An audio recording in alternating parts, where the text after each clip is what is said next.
Hello viewers, thank you very much for tuning in today. This is Safeguarding Watoto channel. I'd like to invite you to subscribe to our channel if you haven't done that. And if you are a return subscriber, thank you very much for visiting. Please do also leave your notification bell open so when we download new videos, you will be notified immediately. Nonetheless, today's video is all about the need for us as parents or people who come into contact with children, but mostly parents, to listen to our children. We've just seen the video from Pastor Hagee, and it's a beautiful poem that talks about really why we should listen to our children. But before we just go to there, I just want to look at probably why is it that sometimes adults or parents feel the need of probably not listening to their children. Many adults probably choose not to listen to their children because they feel they are just their kids, and therefore they don't have any reason or need to listen to them. There is a need for you, if you are a parent or an adult, to pay keen interest in listening to a child, because you will learn quite a lot, not only about them, but also about things that are happening around their lives. Children are very innocent and they approach things in an open mind. Therefore, it is critical we learn how to listen to them. Let's listen. Listening is twice as important as talking. Listen to your children. Listen to this poem. Take a moment to listen today to what your children are trying to say. Listen today, whatever you do, or they won't be there to listen to you. Listen to their problems, listen to their needs. Praise their smallest triumphs, praise their smallest deeds. Tolerate their chatter, amplify their laughter. Find out what's the matter, find out what they're after. Tell them that you love them every single night. And though you scold them, be sure you hold them tight and tell them everything's all right and tomorrow is looking bright. Take a moment to listen today to what your children are trying to say. Listen today, whatever you do, and they will come back to talk to you.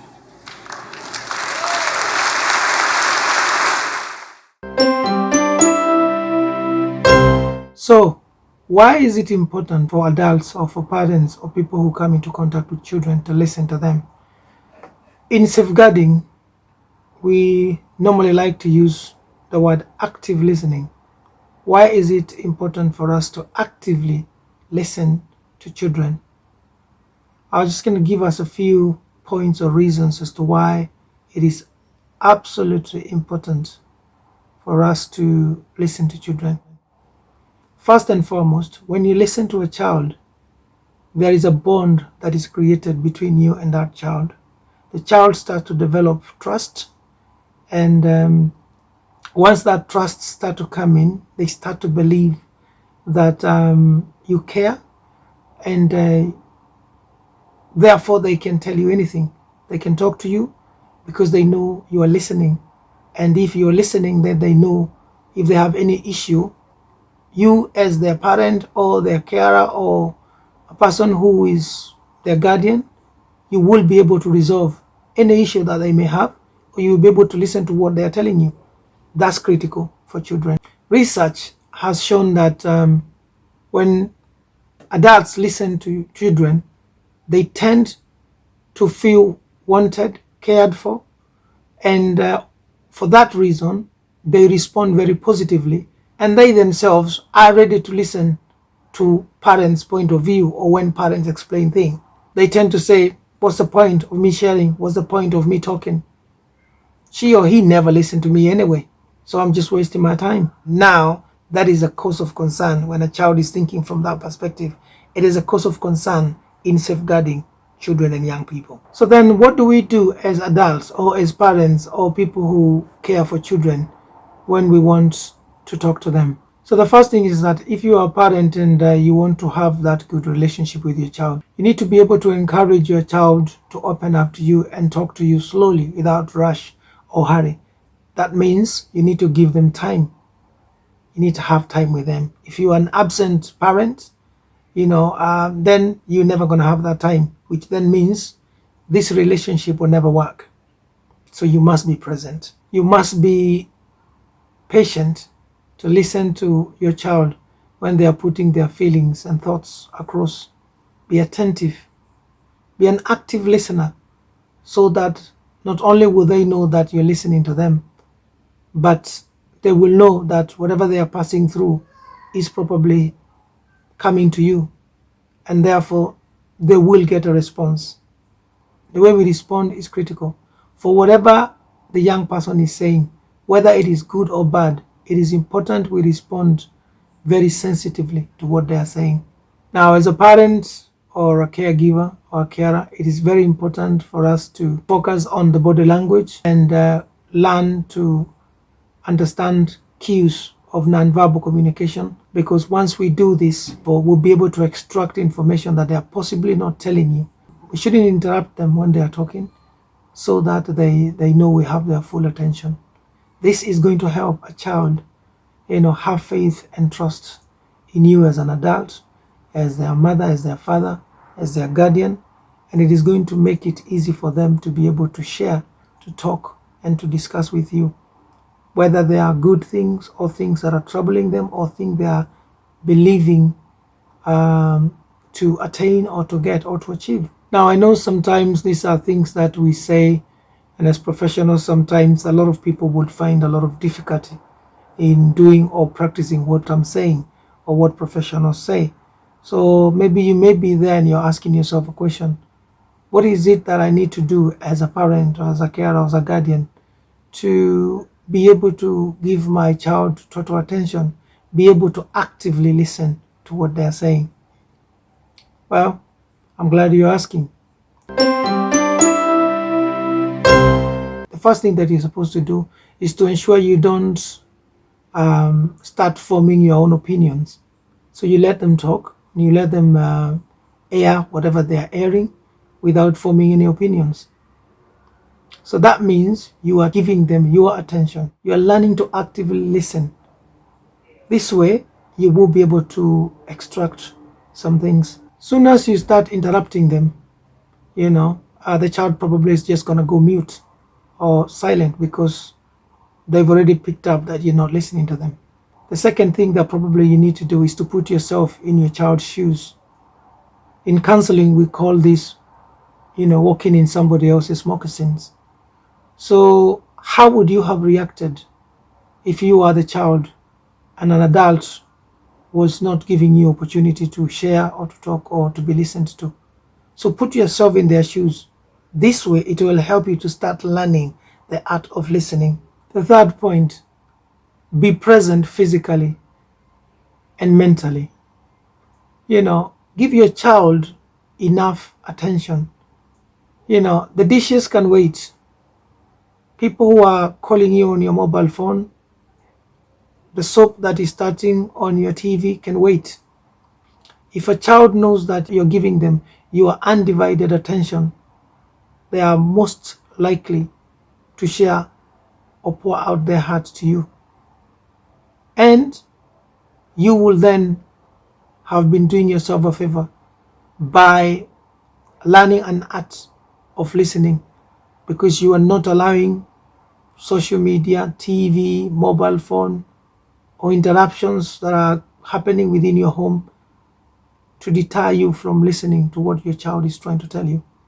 Maybe the fourth point: it is important, like we said earlier, that you learn the art of learning your child's body language. If they are talking to you and they are doing other things, like scratching the table with their nails, they are biting their tongue or trying to bite their lips, they're using their feet, they're fidgeting, they're doing all that thing. It is important for you as a parent or a guardian to notice these things, because they will tell you quite a lot about what is happening. This is what we call nonverbal communication, which will speaks volume in reference to understanding children's mind.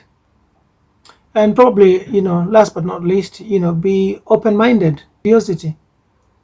Just don't be judgmental. Just be there. Listen. You will learn a lot. It is important for us to just for once just listen and give somebody time to talk without being, without interrupting or judging them or saying this and that. Therefore, it's critical we do this.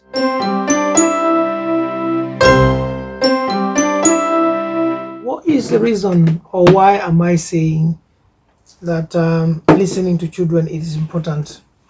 So, discussing this from a safeguarding perspective, it is absolutely critical. If we are going to be able to safeguard children, we need to be hearing from them, because a lot of things are happening out there with children is because children are not communicating. There's a lot of harassing, bullying, threatening that is happening in different places, but children are not able to communicate. They're not able to communicate with their parents, with their carers, because they are worried that they're not going to be listened to. They are worried they're not going to be believed. They are worried that some of them, unfortunately, they will be, they will receive some punishment. Why did you go that place? You shouldn't have been in there. So if your child is trying to tell you something that happened somewhere in a park, and instead of you listening to what the child is trying to tell you, you are now starting to beat the child up because they went into this park that they shouldn't have been in there. It's part of children's life. They will experience things. Maybe have we thought as adults, if it is us that haven't taught them that they shouldn't be there? Children are just being children. If we are going to safeguard children, we need to be able to have a deeper relationship with them. So listening to them is critical. If they have faith in us, that anytime they want to share something with us, we will give them time, we will listen to them, they will come. They will come. Children are innocent. They say things the way it is. They are not complicated. And I encourage every family, every parent, every individual, every guardian that comes into contact with children to exercise active listening, because this is one way of how we are going to support our children and ensure they do not suffer harm. A lot of children suffer harm because of worry, fear, that even when they say things, adults will not listen to them. They will not be trusted. They will not be believed. And unfortunately, when they choose to keep quiet, the perpetrators continue to do these things to them. And the consequences or the aftermath of these things are severe. So I would like to thank you for listening to us today. Please do subscribe to our channel, share this message, give us a like. It is important for you to comment to us. Like we've always said, we don't know everything, and therefore it is important for us to share information so that we can support children effectively. So if you have better points or good points that you can share with us, you are most welcomed to email us safeguardingwatoto@gmail.com, or even write a message here, or even comment here, and we'll be happy to take things on board. Of course, it is within, we pray that people, of course, who write, you be sensitive of, sensitivity of things pertaining children. And apart from that, thank you very much, and until we come to our next video, we appreciate you. What we say is that let it be known, let it be told, that safeguarding children and young people must be everyone's responsibility. Thank you very much.